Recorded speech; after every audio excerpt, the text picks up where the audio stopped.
This KFAN podcast is sponsored by Builders and Remodelers, exclusive Twin Cities provider of Elements Windows. Get the highest quality windows at unmatchable value. Visit buildersandremodelers.com for more details. I just started slamming on the, I started banging on the button bar like a chimpanzee. That ain't working. That's the way you do it. Your money for nothing and your chicks for free. How exciting was that? How much better is it going into week 2 to be playing Keep Pushing rather than got to turn this thing around right now? Urgent. Yeah, I don't want to hear right now or urgent at any time this season. As much as we've grown accustomed to it, as much as you do a terrific job structuring the montage of those two ditties. It's just so nice not to have to hear them. This is so much fun. I'm so excited. If I had the genie's bottle and I rubbed the genie's bottle, the genie popped out and said, "Master, you have 3 wishes." The first one would be for 3 more wishes. See what I'm saying? Now I got 5. My next one would be for a quiet 1 million. I wouldn't want like allowed 288 million or whatever it was. I don't want that. I always love that one. And I wouldn't wish it to be Sunday night on at 7:15 for a couple of reasons. I'm playing in the DF Solomon Associates dual course invitational golf tournament. It's like the 35th or 40th annual. I've won it, I think, 9 times. I lost last year. I'm trying to get to be the first person to win 10, I think, or maybe I've won 10. So it's a little par 3 tournament. It's just I see all my old buddies. So I don't want to bypass that. Plus, I'm also playing at the Royal Club on Sunday morning.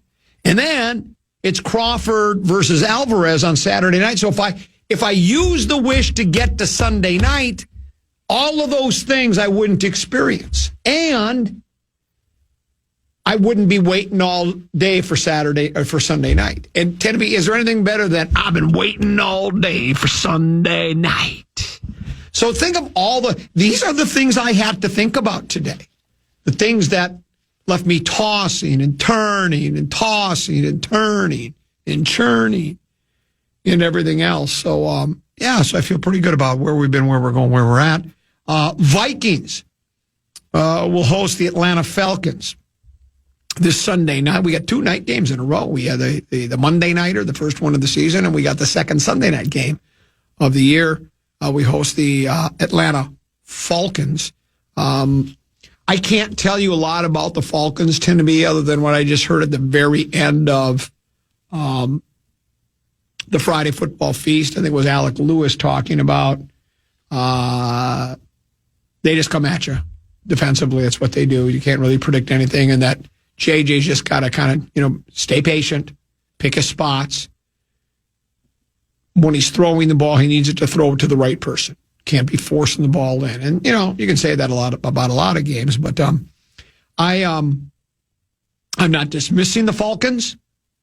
I'm not saying that the Falcons can't give the Vikings a run for the money. Heck, Denby, it's the National Football League, right?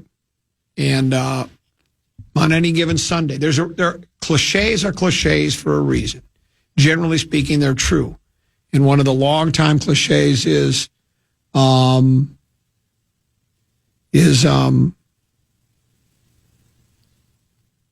any given Sunday. And on any given Sunday, a team can win, but I like the Vikings' chances. I know it's kind of an overreaction. I have to admit, on the McCarthy stuff, the way he played the first half and then early in the third quarter. When was it when he threw the pick 6? Because it seemed to change at first drive in the third quarter, wasn't it? First drive. So it was early in the third quarter when things started to change for him. And look, there's always extenuating circumstances. You have other players on the team. You have coaches scheming, doing this, doing that.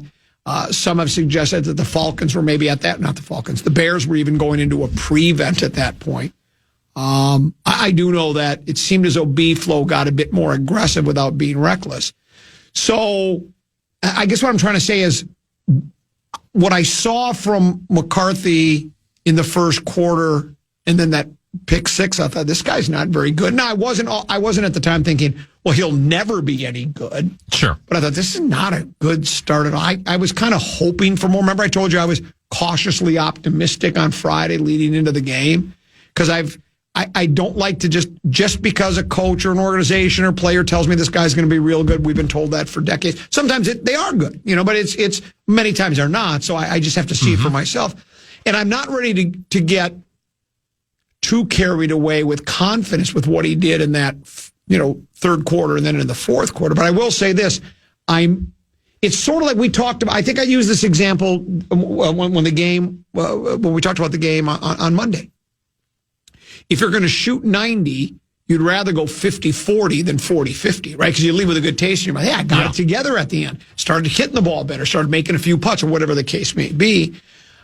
The fact that he started out, he was awful, and then, dare I say, brilliant, I think that bodes well for the future. It makes me feel that outweighed the bad play to this point. Now, we know it could completely change. It could have been he had a quarter and 3 quarters in his pro career, and that's it. I mean, I don't believe that, but I'm just saying, we know it could be anywhere from there to he's going to the Hall of Fame. But I liked what I saw. It does seem that the team does, they do have a lot of respect for him. They have a lot of confidence in him.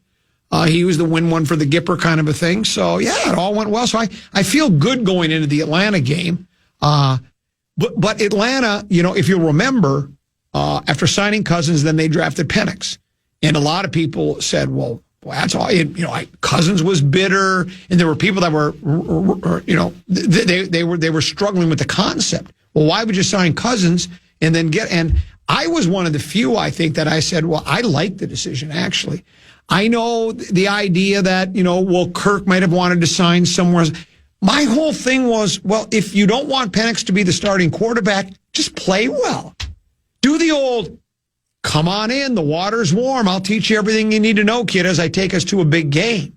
So I don't have a problem with that. And again, you've heard me say hundreds of times that a general manager's job, he's a caretaker of the organization. And if you're going, Cousins isn't going to last forever. And so you say, hey, this kid looks like he could be really good. We'll stash him for a while, much like the Packers did when Rodgers had to sit for 3 years and what Jordan Love had to sit for 3 years. And that's another one where the Packers got ripped for selecting J. Love, and I said, I think it's a really good idea. Not because I knew it. I'm not like Rose and I was watching J. Love since he was 4. But if you believe you have a quarterback that could be a franchise, it's incumbent upon you to draft him. And he looked pretty good again last night. Now, he hasn't been really good all the time, but I like what I've seen at this point. So let's take a break. On more to get to. Peek at the Purple, other side of the break.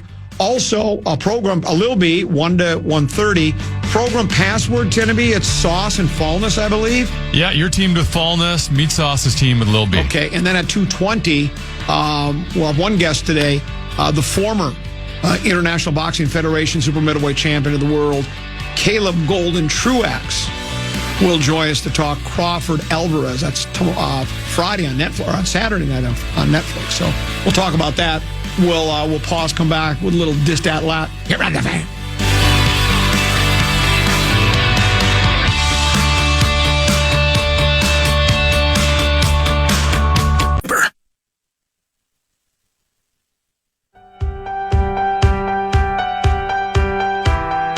The Power Trip is headed back to the island. Join the guys at Treasure Island September 18th and 19th for 2 shows in Parlay, full of games, tons of laughs, and great prizes, including 2 trips to Las Vegas with the show in October. Use the promo code KFAN when you book your stay to save 20%. Get the full details now at KFAN.com, keyword calendar.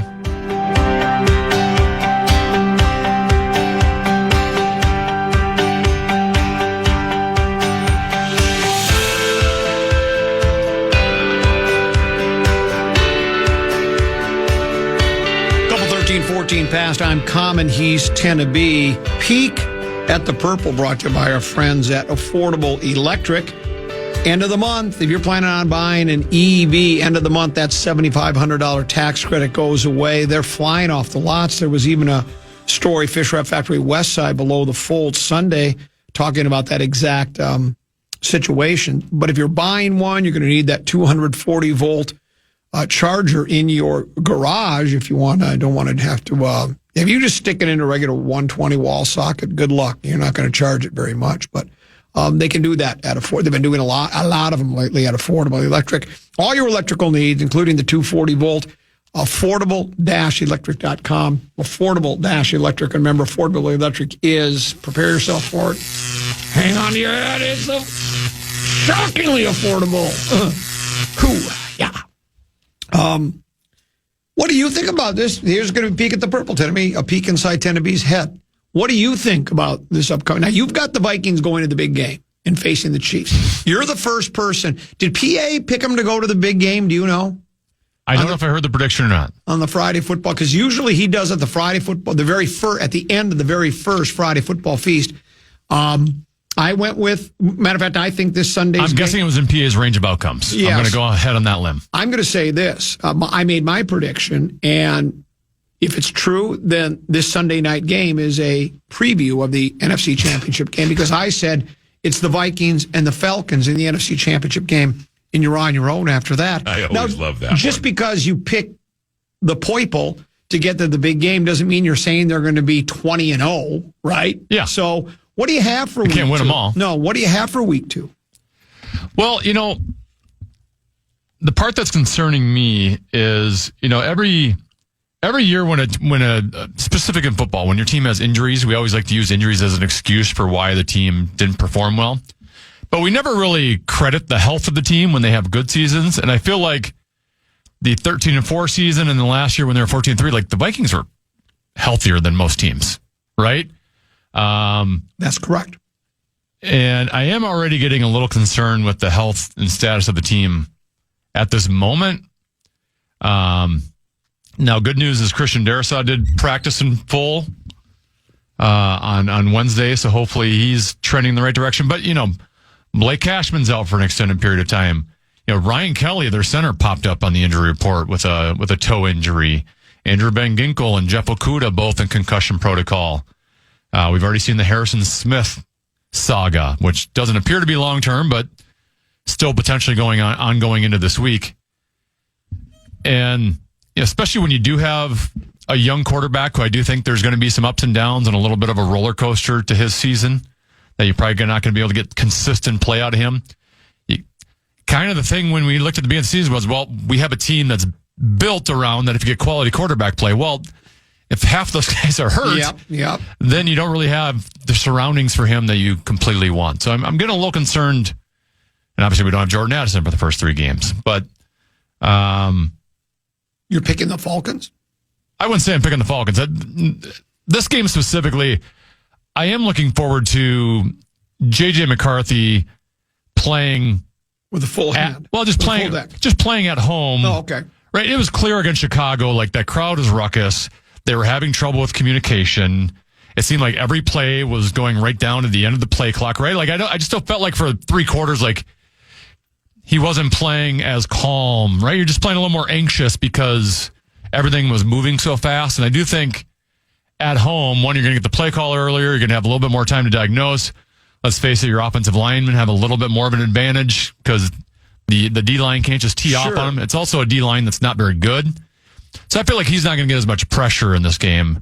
And I'm curious to see how he's going to do in a little bit more favorable conditions. In other words, what you want to see him do is play with the 3 C's: calm, cool, collected. Yeah. Which is important for a quarterback as well. Yeah, I mean, I tend to agree with everything you've said there. I just, on the injury front, I think you're right. They have been. That's a very good point. They've had relatively good health in both of those.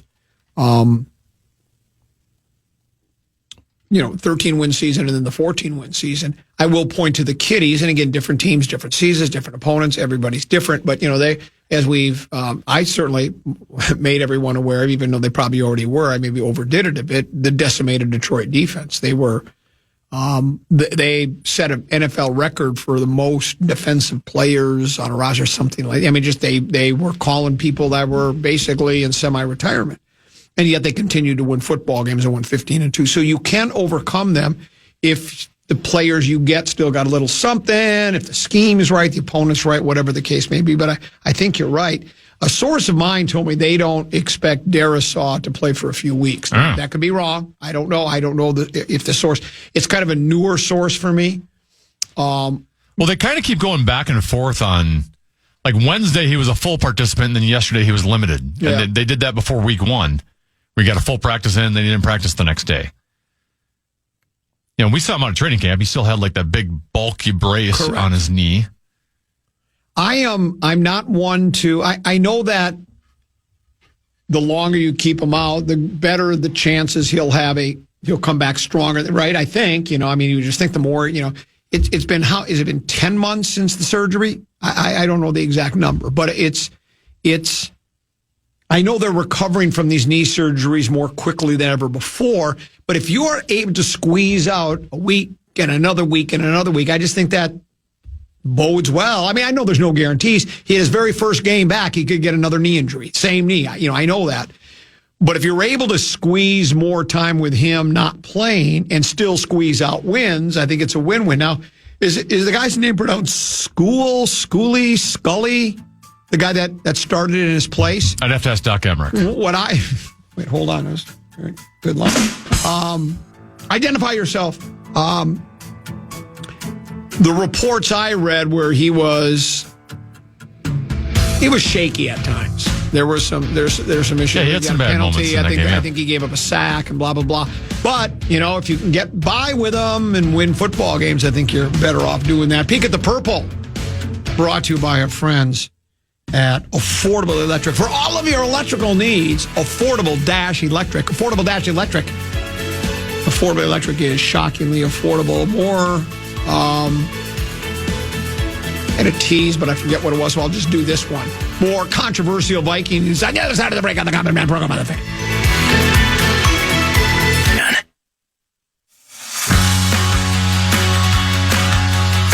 Step into the magic.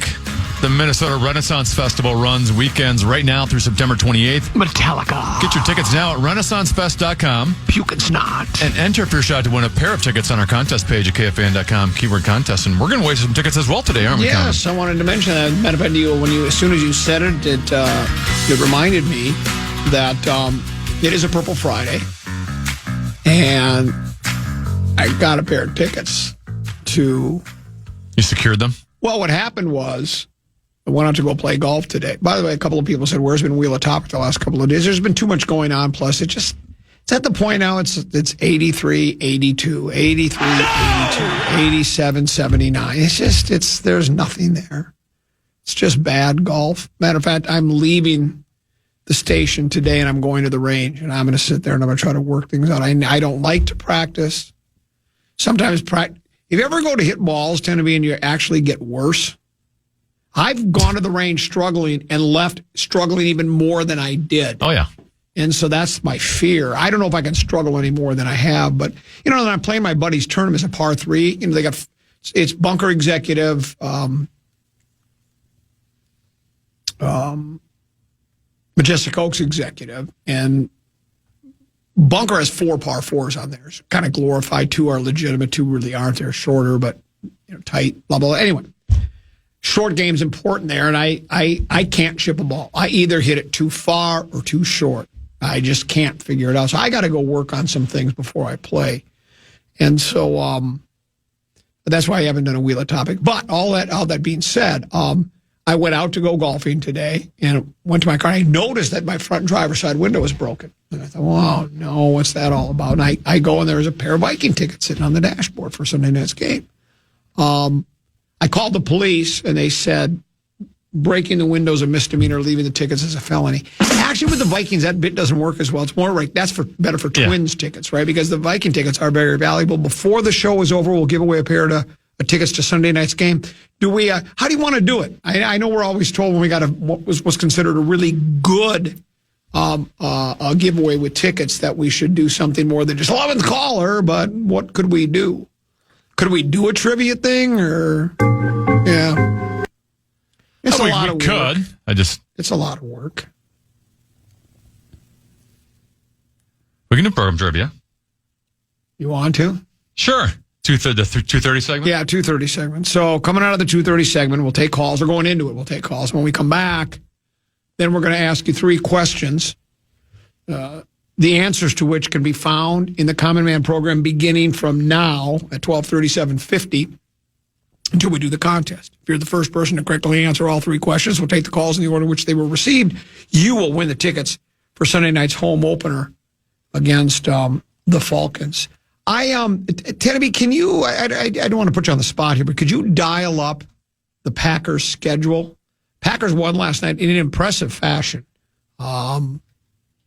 If we weren't sure they were for real, they certainly looked like it last night. They beat a participant in last year's NFC Championship game. They controlled the game, too. It never felt, even though Washington a couple of times cut it to a 1-score game, it seemed. Now, I dozed in and out. I didn't watch it start to finish. Green Bay seemed to always have an answer, would come back. Love was very good defensively. Now, you got to remember, they didn't give up a tutty to the high-powered Detroit defense until late in the game in garbage time, and it took a spectacular catch by Deslaw. Is that his name? Or no, Tesla. It took a brilliant catch by him late in the game in order to even score. And then I know that Washington scored last night, but I think it wasn't until the second half, was it? Oh, it was late. Yeah, it was late. They still needed the onside kick down 2 possessions there with 2.5, 3 minutes left. Yes. And so I think it was a garbage time touchdown. I think the defense is legitimate. Very legitimate. I really do. I don't think that's like smoke and mirrors. And then the offense seems to... I tried to tell Rosen, because Rosen, with the Micah Parsons discussion, did the old, well, how great is Micah? Because the Dallas defense hasn't been that great. And I had seen something analytically, literally the difference between Dallas when Micah's been healthy, right, and when Micah hasn't been healthy is top 5 defense to bottom 5 defense in the league. He meant that much to him. Yeah. And even you can tell in Green Bay, not clearly there's other guys performing, but when you have to pay so much attention to Micah, it impacts how offenses are going to play you and leaves other guys in positions to be successful. Rosen's very surfacey when it comes to his sports. He doesn't really take a deep dive. He can't get in deep like you and I can. Right, exactly. Yeah. So that's why he just looked at, well, defensively, and then you took the deep dive and found out exactly what it's all about.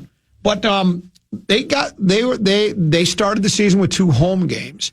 And do I have this right? If you look at their schedule, they only have 1 more home game until sometime in November. Is that correct? Or only 1 home game? Well, 4 of their next 5 are on the road. Right. And they have a bye during that time as well. So, yes, November 2nd. Okay.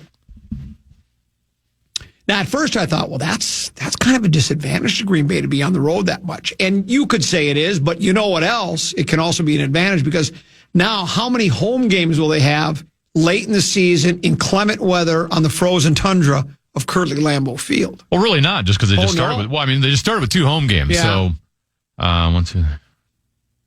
They only have 8 home games of the 17 this year, and 2 are already gone. So, 6.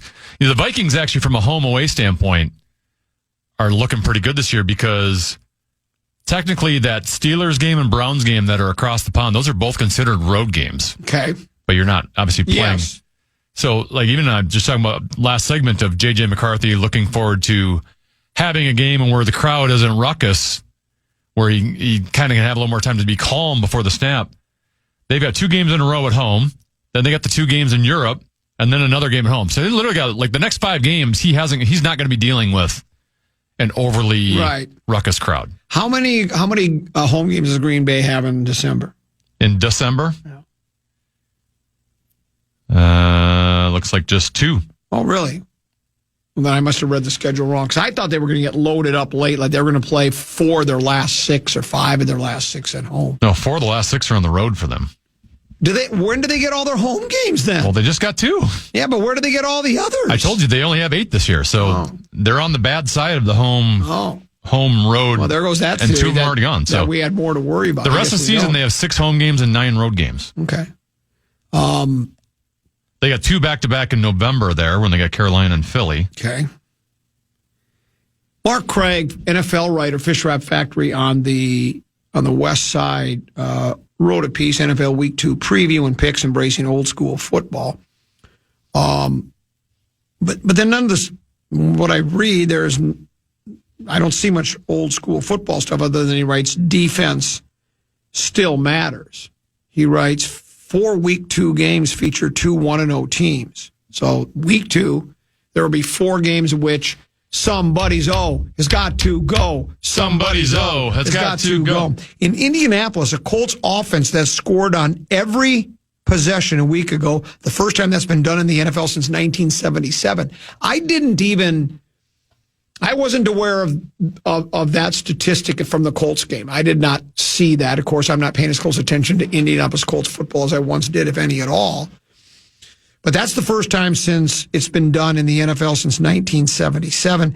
They're taking on a Broncos defense that leads the league in yards allowed, 133, sacks, 6, first downs allowed, 7, and third down percentage, 14.3. Now, who did Denver play? Can you remind me? Tennessee. Tennessee. Is Tennessee a terrible team in a terrible city with terrible fans and a terrible They were state? thought to be going into the season. Okay. They're kind of starting over. They got the number 1 overall pick with Cam Ward. Right. So, again. New coaching staff, I believe. So, those defensive numbers, while you can't take them away, they're legitimate. They're there.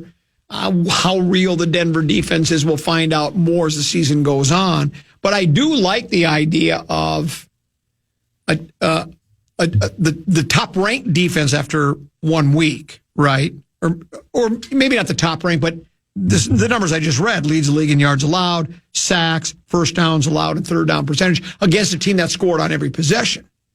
And the Colts played Miami, right? And Miami's, is that who they played? Yes, they beat them like 33-8. And they're just a terrible team. So you have 2 teams that have some gaudy statistics, one offensively, one defensively, that didn't play very good teams, but they still got the job done. Sure. Be interesting to see defense against offense. I'll take the Broncos now, and I'm still a believer that defense wins championships, and it also wins week 2 games against a really good offensive teams. What I find interesting is just old school, embracing old school football and defense and such like that. Because it was after, we talked about this when it happened, when Kansas City and the Rams, is that 3 years ago now or 4 years, when they had that Monday night shootout 52-51. Everybody across the country started saying, get used to it. This is what you're going to see in the National Football League. The rules, and I think they're fantasy football related, to be honest with you. That's a large part of it. And I guess more fans like offense than they do like defense. And I understand that. I'm not a big 6'3" guy. I've made it clear I like 17-4. I just like when there's good, really, really well-played defense and offenses have to work for everything. But it seems to me, and I'm just going off, I don't have any statistics in front of me, but it seems defense really hasn't gone anywhere. There are teams that score a lot of points, will have high-scoring games, but defenses have been able to adjust, I feel like, to these offensive schemes and all these offensive rules that give the offense an advantage when it comes to playing the game. Would you agree that their defense hasn't disappeared completely? Well, what's amazing with it is the scoring has gone down a little bit, even though their field position to start is better, right? I mean, teams are starting closer to the end zone than they ever have off of kickoffs these days, where the average start is 30. A long time ago, that was not the case. So it is kind of interesting.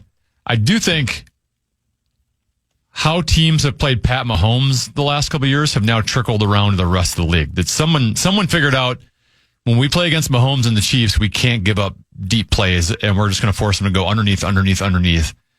That's kind of what has happened now, where all these teams on offense, you don't see a lot of big plays anymore, a lot of throwing the ball 50 yards down the field, because the defenses have adjusted accordingly. Just got a tip from Master Pro. He was listening. That's what he wrote. Practice chipping using the putting stroke, even your putting grip near the green. Have fun this weekend. Ooh. I want to text with Master Pro. Oh, it's so good. How do I get that on that? So practice chipping using the putting stroke, even when your putting grip near the. Yeah. Where do you hold it on the grip when you chip? Are you all the way at the top like a normal shot, or do you choke up a little bit? A lot of it depends how I feel and what the shot is. If I got an uphill stance, downhill stance, if I'm chipping short, chipping far. I used to be a great short game player. And there have been times this year where I've putted better than 50, 60% of the play. And now today, the putting was just okay.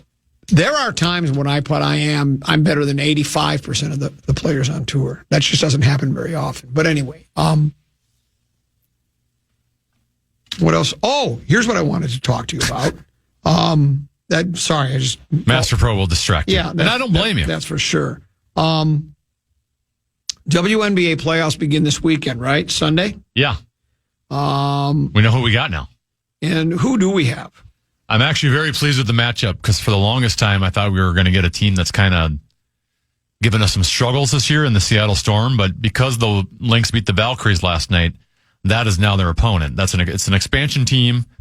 The Lynx swept them this season. And now I think of all the most ideal, not that your teeth were going to be chattering against anyone just because the Lynx are that good. Correct. But, you'd rather win it sooner rather than later. It's only a 3-game series. Anything can happen in a short little series like that. Correct. So I'm very pleased with the Valkyries matchup. And you'll be able to hear those games on the fan. Sunday, Wednesday, and Friday. Who do the Liberty? They're number 5. Liberty. They have. Do they have Phoenix? The Suns? I believe so. I think they have the Sun. No, the they have Mercury. They have the Daughters. Because it's. That's what I would. They should have named. Well, that's what they should have. They should have been called the Phoenix Daughters. It's exactly what they should have done. But they don't think that way. We take this stuff too serious. Phoenix Daughters would have been the very best name. Yeah, so if we take down the Valkyries and the Liberty get by the Mercury, it's rematch time. And that's semis? We'd be in the semis, yeah. I like that matchup. You think that's a matchup I'd like to see? I would love that matchup. I like revenge. Yeah, I would like that a lot. I can tell you one thing, Tennessee. They are two teams that do not like each other. I mean, if you look up the definition of teams that don't like each other, you would see the team photos of the Lynx and the Liberty. I tried to get Rosie going. How about the Aces ended the season on a 16-game winning streak? Yeah. Well, they have to be considered a threat, right? You win 16 games in a row. I don't care who you're playing. That's mighty fine basketball. So they'll probably be a factor. And if we play Las Vegas in the WNBA finals, can we not have the Common program do a trip? Well, the Power Trip will do a trip there, but can we tag along to watch the Lynx play the Aces in Las Vegas? The only way they would let us go on a trip if they were playing like in Nome, Alaska. And they'd say, sure, you guys can go because no one, the Power Trip wouldn't be interested in going to Nome, I don't think. I tried to get Rosen going a little bit, and he didn't take the bait. I did the old, the Liberty, there's a story, the Liberty are healthy, and they're very confident going into the game. What do you think? And then he kind of just, he started, can I let you in a little secret? 75% of the time when Rosen's talking, I'm not even listening. Is that wrong? Only 75? Well, there's sometimes if he's responding to a cheap shot, then I'm listening. But if he's just talking sports, I just it goes in one ear and out the other. And I can't tell you how many times I get a text during the show from Meat Sauce that says, you're not even listening to Rosen right now. How does he know? Meat Sauce has had text before to me where he tells me something preposterous Rosen just said, and I'm like, I didn't even hear it. So you share that with me. Oh, yeah. Where we don't even... Well, you do it when I'm talking, too. So I think it's just you do that with everybody. Well, you do that with me, too. I'll say things. What's that? See, that happens all the time. But, I mean, yeah, the Liberty... Liberty. They did have some injury stuff all year long. Yeah. And when they were playing the Lynx during that, when they played 4 times in 2 weeks? Yeah, correct. They didn't have Brianna Stewart, but we didn't have MBF for all of that, I believe, as well. So you kind of don't know if those two teams match up. We haven't really seen them at full strength against each other this year. After you lose to a team in a championship series, I think in some cases, the team that lost will think, well, this team's got our number. I don't think that's the case. Because that was such a highly competitive series in which the Lynx and many others not just followers of the Lynx, but I think people that are neutral thought that the Lynx did that questionable call late, and most people feel the call went against that it was in favor of the Liberty win, and then there was the controversy about, was it the commissioner of the league was wearing like a dress or a sweater or a jacket that had the skyline of New York with the Statue of Liberty or something? Almost as if they wanted You've got to be kidding me. Maybe they did. I don't. That is outrageous. Yeah. But yeah, I don't think we can't beat this team. So that would be I like matchups. I just do. It's like we talk about it all the time. I like that. Well, we don't know about the Bears and Lions now, but going into the season, we thought this could be a great division. Vikings, Packers, Lions, Bears. The Bears, we think, assuming or just speculating that they might be better. God, we might have 4 teams that are just really good and battling it out to the finish and every week. I like that. And even though I think most hardcore fans want their team they want it to be like the New England Patriots were, where they had, 6 gimmies pretty near every single season. And that's nice too. I mean, if you're going to be in that situation, it's better to be the powerhouse with 3 Oswalds than to be one of the Oswalds. But I like the matchup. I hope that's what the matchup. So let's not. I don't want any first-round upsets for the Liberty or for the Lynx. Do you want any Vikings injury news? Sure. What do you got? Not the official injury report, but Kevin Seifert of ESPN tweeting, J.J. McCarthy back at practice today. So was Ryan Kelly with that toe injury and Josh Oliver with the ankle injury. Jeff Okudah, concussion protocol, was on the field with a red jersey. Oh, okay. Says, did not see Andrew Van Ginkel, concussion protocol. And then he also added, Christian Darrisaw and Harrison Smith around the field as they've been all week. We'll see how much they do today. Very good. So there's your Kevin Seifert observations from the new Winter Park. Our number 1 in the books. I would describe it as standard common man fare. In other words, fast-paced and controversial.